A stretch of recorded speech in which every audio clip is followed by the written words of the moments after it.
Is everybody here?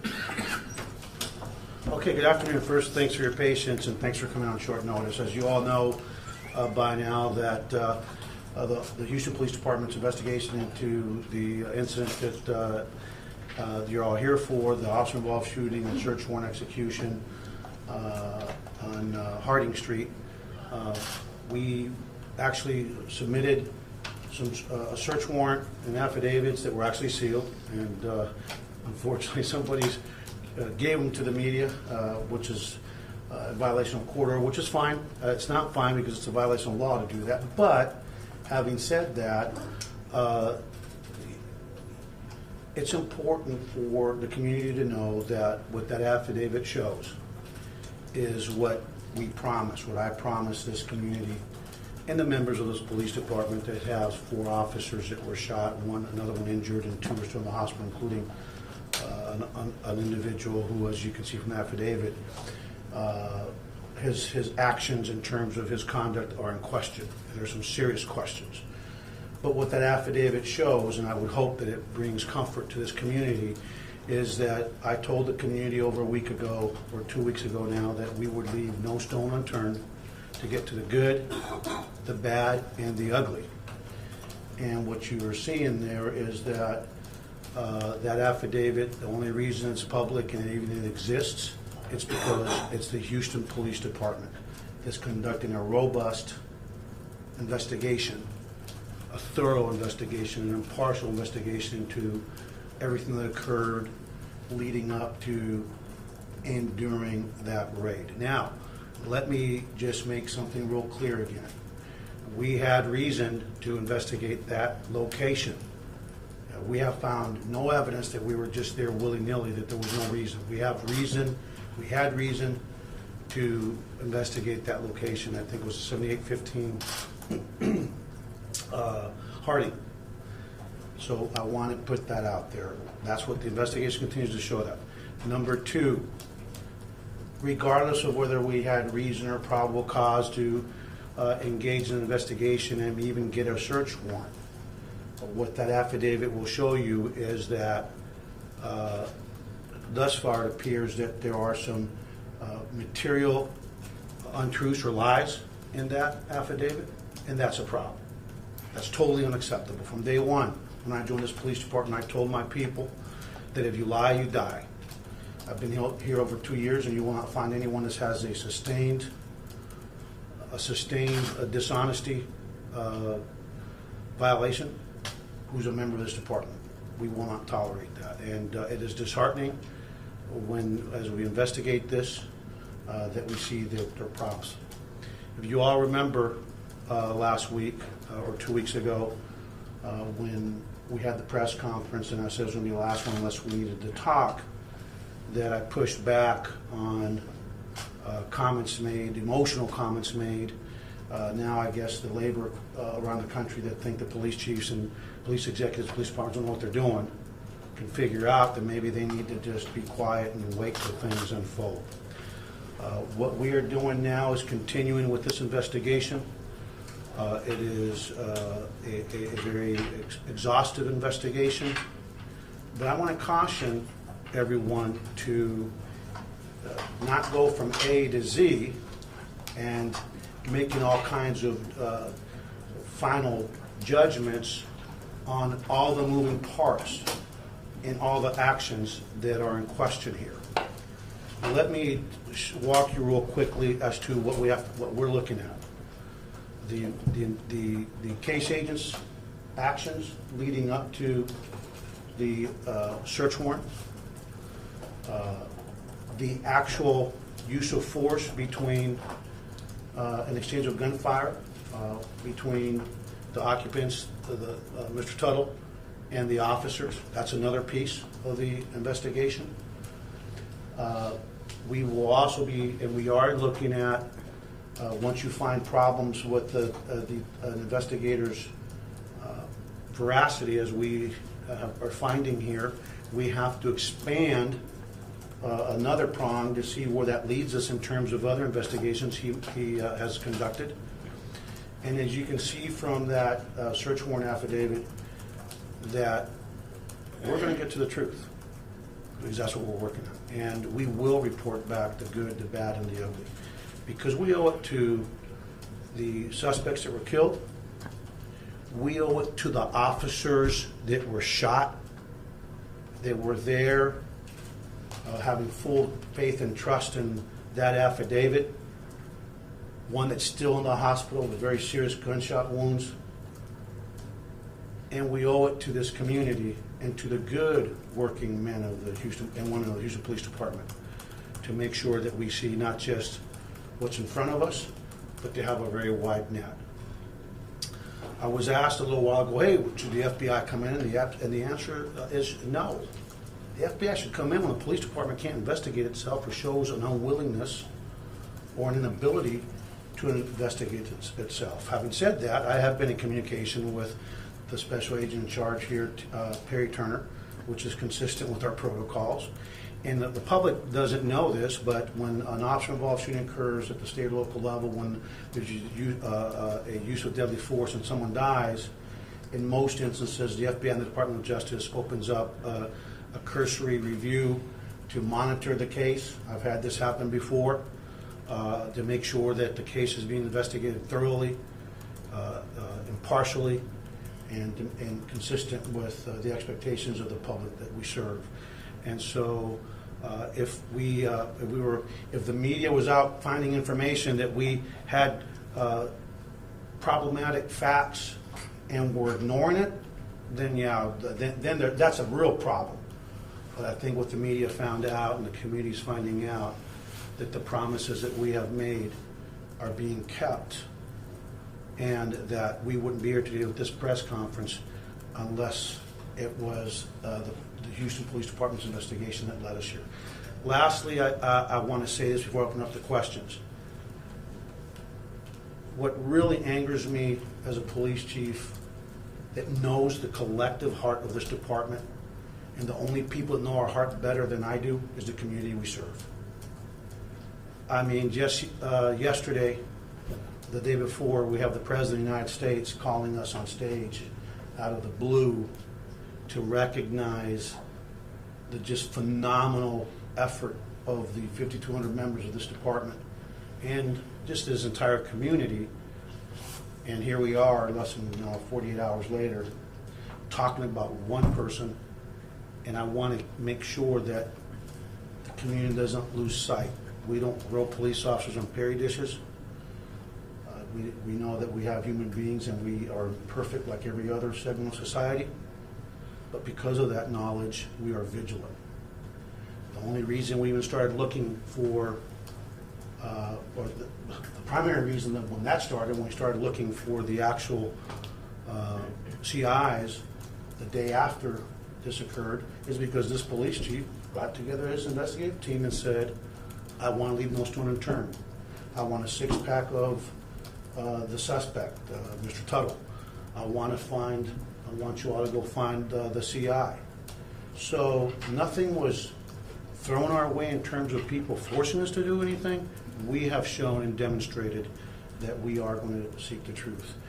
Lastly, when we finish with this investigation, including the target officer that you, I'm not going to mention names because these officers have families, and I don't want to put their families at risk, and I would hope that you keep that in mind. I think it's too late for one of them, or for the primary one. But we have to look at the actions in this case, the actions in previous cases, and I'd already put a team together by Chief Lopez, who will take a broader look to make sure that we're not being myopic, that we look at our entire narcotic operation up there in terms of the street level units, that they'll be conducting a very extensive audit. But the reason I'm saying all this is that let's keep this in perspective. We have 5,200 officers, and I would ask that nobody paint our department with a broad brush, just like the community doesn't want us to paint community members with a broad brush because of the actions of an individual or maybe individuals. This is not indicative of the greater work that goes on here. and we shouldn't wipe out the excellence of a lot of dedicated people because of one person or two. Okay, so with that, I'm going to take a sip of water because I started my day at 3 a.m. and then we'll take some questions. Go ahead. Chief, when you break down the new warrants, it's somewhat simple. They said there was a buy of heroin. No one can corroborate said buy. And the heroin that was ultimately tested, according to these documents, came from another location. If all that turns out to be the case. Thank you for posing it that way because we're still not done. And that would be criminal behavior, would it not? Absolutely, yes. And so talk about that specifically. This is more than just policy violations, general order violations, etc. Yeah, okay, so I can't, there's the stuff you don't, you know, and the stuff you don't know. No matter what we end up with here, right, we know we've got a criminal violation already, and serious criminal violation by the individual that prepared that affidavit on the initial search warrant at the Harding Street location. We know that there's already a crime been committed. It's a serious crime. When we prepare a document to go into somebody's home, which is there's a sanctity of somebody's home, it has to be truthful, it has to be honest, it has to be absolutely factual. So we know already there's a crime that's been committed. High probability that there'll be a criminal charge. I'm not the DA, so I can't speak for the DA. Now, the level of the crime, that's yet to be determined. We have to continue with our investigation because there's a difference between a CI didn't do the buy to the officer did the buy in violation of policy. Do you understand? You've been around Rogowski for a long time. You guys know the difference, but it doesn't matter. That goes as to the extent of the criminality in terms of the behavior, and that's yet to be determined. We have obtained search warrants, and executed search warrants for a multitude of phones, cell phones, and we will be able to assess the veracity of certain claims through those records and through that data. And so I appreciate the way that you framed that because I think you've been in this beat long enough where you know that it can go in a lot of ways, but we know for a fact that more than likely the investigating officer will be charged with a serious crime at some point. What else? How many officers now have been relieved of duty? Is it 2? Well, remember we have multiple officers that were involved in the shooting, and they're not relieved of duty, but they're on administrative duty pending some of our policies and processes, and pending when we look at the actual, do a more in-depth assessment of the officer-involved shooting. One has been relieved of duty that you all reported on before, that's been reported on, and the investigating officer is in the hospital. I don't see him getting out of the hospital anymore, but as a formality, we will be relieving him of duty, even though, quite frankly, I mean, it's really a formality more than anything else because of his condition at the hospital. How does this affect, like, overall all the narcotics investigations? I know you said Chief Lopez is going to do a more thorough investigation. Are you going to put a temporary halt to some of the CI stuff right now? Or? Yeah, look, folks, we've got plenty of good cases going on here. We don't want to jump to conclusions. The fact that I'm telling you that we will look beyond what's in front of us tells you that we don't take anything for granted. But I know the work that they're doing in there, and the work is actually good work. And I'm telling you, there's a lot of pissed off cops right now. There are a lot of angry cops. Because when you violate that oath of office, you make it hard for 99% of these cops that go out there every day that you all know them. You make their job difficult.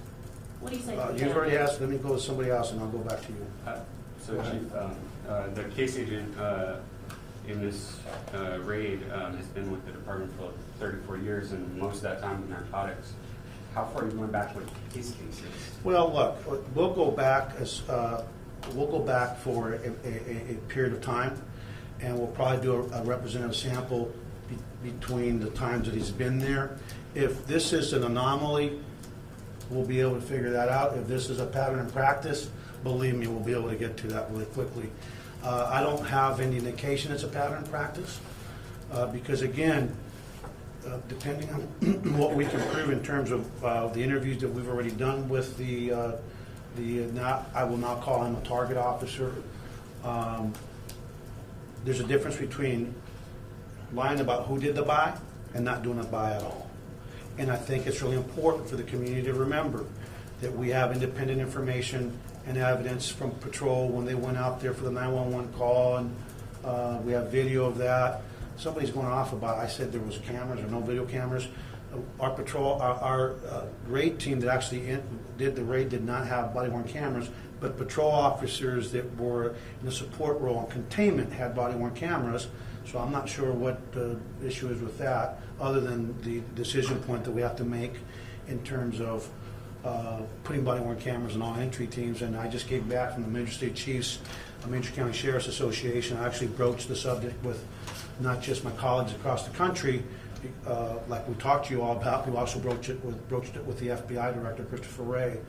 If we make the decision, then there's a high probability that we will move towards, for our entry teams, putting body-worn cameras on them.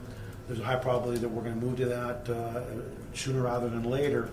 That then, when you have multi-agency entry teams, you can't have some without cameras, some with cameras. So we have to work through that. And I think preliminarily, my thought on that would be, if we decide to go to body-worn cameras, we'll either conduct the entries ourselves with no other agencies involved from the federal government, or we'll let them, if it's their lead on it, they can do it themselves. But there's a good probability in the short term that we will move towards body-worn cameras.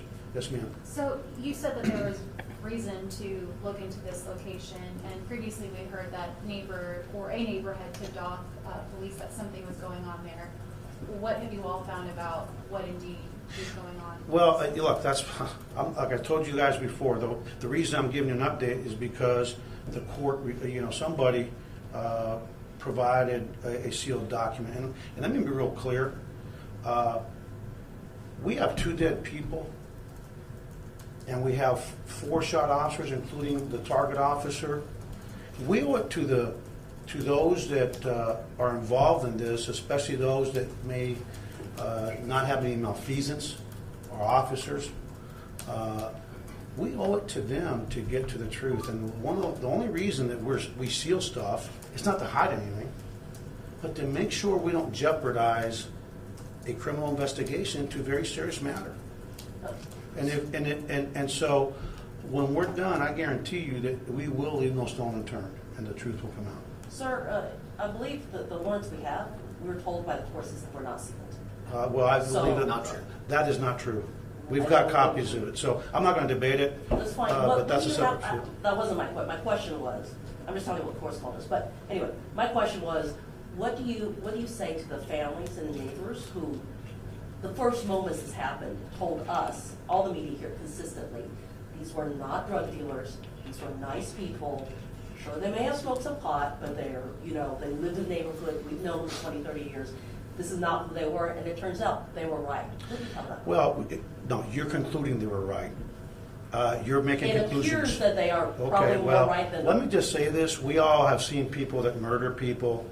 We all seen people that molest their kids. We all seen people that have done some horrific things. And guess what the neighbors have always said? Oh my God, I never knew. I thought they were the nicest guy. So I'm not going to go there with you, and I'm not going to make any conclusions on that until we finish the investigation. Everybody wants to go from A to Z. That's not the way it works. You don't So think I you was. should apologize to the families or anything? I've talked to the family, and I'm not going to talk to the family through you. Chief, what could be a Chief, possible was there motive in all of ever, this? was there ever a tip? You indicated early on there was a tip. Was Yeah, there we have ever a a tip? we have a 911 call where our patrol officers went there from a woman reporting to be the mother of a young woman that was in there doing heroin in this location. So there was a tip. Yes, and that's a 911 call. We have the CAD, we have the audios, we have the patrol units that responded. So This was not just an investigator decided to go target a house as far as we've determined so far for no reason, so. But the so again, homeowners were not aware of this investigation. So They the were- bottom line is, we're not gonna jump to conclusions, because conclusions without evidence is just speculation. Then what's the motive, Chief? What would this case agent of 3 decades experience have to gain? I'm not gonna. Was this chalked it up to sloppy police work? Well, Was first it- of all, when you lie on an affidavit, that's not sloppy, that's a crime. Now, why he lied on the affidavit in terms of who did what, whether that was just laziness or not, that's just to be determined. But you know what, when laziness includes lying on an affidavit, you're probably gonna you're more than likely gonna get arrested at some point, and we will have no problems putting, when the time is right, handcuffs on somebody that's violated the public trust. Is there a possibility some of the officers were injured by friendly fire? We haven't, at this point, I don't think there's any indication of that, but we still have a lot of work to do in that. Are you guys looking into that possibility? Of course, absolutely. Can you confirm that any no-knock warrants or narcotics warrants at all have to be signed off by either a sergeant or a lieutenant now going forward for the interim? Well, I think they already requires, my recollection, they already require supervisory approval. Part of the thing that Chief Lopez will be doing in his review is looking at, do we need to tighten it up? But let's talk about that, because I know the New York Times a while back had a story on, not you, but the Times, had a story on an article about no-knock warrants and why they're dangerous. I don't think when we're done here, after I had 4 officers shot and 2 suspects killed, that we'll be tightening that up pretty well. The truth of the matter is, if somebody flushes all the evidence, it probably wasn't because you have to not use a no-knock. You probably didn't have that much evidence in there to start with. And secondly, if it's that dangerous, we probably need to use a much higher, a different type of team to go in. So that's all part of the review. Last thing, the original officer relieved of duty, who we will not name. Can you categorize his involvement or believe what his involvement? In other words, was he along for the ride on this, or was he actively in cohorts with the case agent? That's part of the investigation. Did you I'm take not gonna get overtime? those. Oh, God, I'm not aware of any overtime stuff. Because there's so many rumors. Well, in other words, there's a big difference between Officer A just writing Officer B's name down, unbeknownst to him, and Right. Officer A saying, hey, can you do this, that, or the other for me? Wink, You're wink, right. nod, nod. That's exactly right. And there's a big difference in that. And I'm so not can going you offer some clarity on No, that? I'm not going to offer any clarity on that. I can tell you he still remains off, and he'll remain off until we're done with this investigation. Yes, sir. Looking into the, verifying that the CI had made the. But let me just say, in terms of the veracity of the initial, that piece of the initial affidavit, he had nothing to do with that as far as we can tell so far. Correct. Okay. Officer B. Yeah, not the case agent, the other officer that's off. So for the record, I will say that, in fairness to him and his family, as it relates to that initial affidavit, we don't have any reason at this point to believe that he played any role in that. But the new affidavit is at least indicative that the case agent told Officer B to go get some drugs from the center console of his Yeah. city-issued car. So that would indicate more of a Yeah, involved. that's the continuation of the investigation. That was after the shooting, that was after all this thing happened. Go ahead, Manny. Just on, when you had to verify, you were verifying that the CI had made these purchases according to what the case agents had said in the affidavit. I guess, would that be just a standard part of an investigation, like this, that you would just want to verify that this buy act occurred, and when you did that, that's when you found? When you have when you have an option-involved shooting? would that be- Or like, no, a case like this where there's a drug bust and you want to, that an affidavit stated that a drug buy had been made before, would that have been sort of standard procedure just to verify that had taken place when you're investigating an incident like this? Look, let me just say this, when we do the job right, there's always multiple people involved, and I can just tell you, there's going to be anomalies. There's not 100% process, but understand something. The problem here was identified by the police department, nobody else. It was not a complainant. There was nobody coming in here and complaining. We initiated the investigation, and we actually have led us to this point. Secondly, we have auditing procedures procedures in place that include integrity testing for our folks. So there's a robust system in place that we have. But there's no such thing when you're dealing with, if any police chief tells you that they can guarantee 100% that they have a system in place to have perfection, that person's lying to you. I don't think the human condition is imperfect. That's why we have to have these robust processes. That's why we have our integrity checks. That's why we have proactive internal affairs. That's why we have special investigations unit. That's why we have the civil rights division of the district attorney's office work with us, because we understand that that there are times when people are going to succumb to the imperfection of the human nature. A couple more, and I'm Well, going to get what do going. you say to the community who doubted this in the first place? Do you worry about what, Of course, you know what, I say to those, we owe an apology to this community just for the fact that we lied in an affidavit. That not we, a person lied in an affidavit. And I'm angry about that. I can tell you he's angry about that. She's angry about that. Those officers that were shot are angry about that. And we absolutely owe them an apology. But having said that, I'm not going to apologize for things that we haven't determined did or didn't happen. I'm not going to apologize. You want me to, which is, you want me to say that we didn't belong in that house, that nothing was going on? No, we have not come to that conclusion that there was no reason to be in that house. We have not come to a conclusion that there was no probable cause, had we done it right, to actually do the same exact thing, which is execute a search warrant. So, but when we're done, the community will absolutely know the good, the bad, and the ugly. I promised that about 10 days ago, and today we're here because a document that really was documenting the actions of this police department, that document is very telling. And what that document shows, it's a police department that's leaving no stone unturned. That's our commitment. That is our charge. That is not only our commitment and our charge, it's our sworn duty. And that's what we're going to do. So let me just close by saying that to the multitudes of conspiracy theorists out there, to reemphasize, we had a reason to investigate that house, that location. That was not made up, and when the time is right, we'll release all that stuff, all those videos and audios and all this stuff. Number two, regardless of whether or not we had a reason to be there, the law is real clear on our rules of conduct, on our rules of engagement. And when you violate those rules of conduct and rules of engagement, there have to be consequences.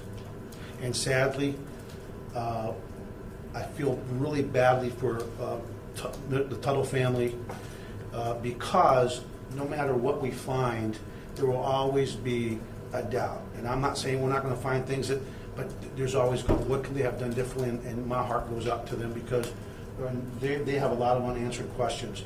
But I told that family, and I got beat up by labor across the country, not understanding why a police chief was upset that, we're mischaracterizing all this. Maybe they can figure it out now and realize sometimes it's because when you run nothing but your mouth sometimes, and I'm talking about not Joe, because Joe, his emotion got the best of him because it was his members that had been shot. But all these other police union people, they're out there talking all this smack. You're no better than the people that you were trying to criticize. They criticize you without all the facts. And you're over here trying to second guess a police department with hundreds of years of experience with leadership with not knowing a damn thing of why we were making it real clear that we're the Houston Police Department. We run this department. And again, like Gamaldi, it was his members that were shot. Right? But those other guys, this was not their fight, and they should have minded their own business. And they need to go talk to their communities about why they popped off on something they knew nothing about. I think that that wasn't good on their part. So again, thank you very much. Enjoy your weekends. We will not be doing updates on this. I want to finish this investigation. Our team knows that it's a matter of urgency to finish it, but we're not going to take shortcuts just in the interest of making it short. we will take as much time as we need to get to the bottom of this case. So with that, The case agent's still unable to speak physically? I'm not going to talk about his condition. Chief, por favor, háblenos en español un comentario en referencia a esta investigación, un día bastante fuerte para el Departamento de Policía de Houston después de que estos documentos se han hecho públicos. Sí, bueno, acuérdese que esos documentos que se han hecho públicos son documentos que fueron presentados, preparados por el Departamento de la Policía de Houston.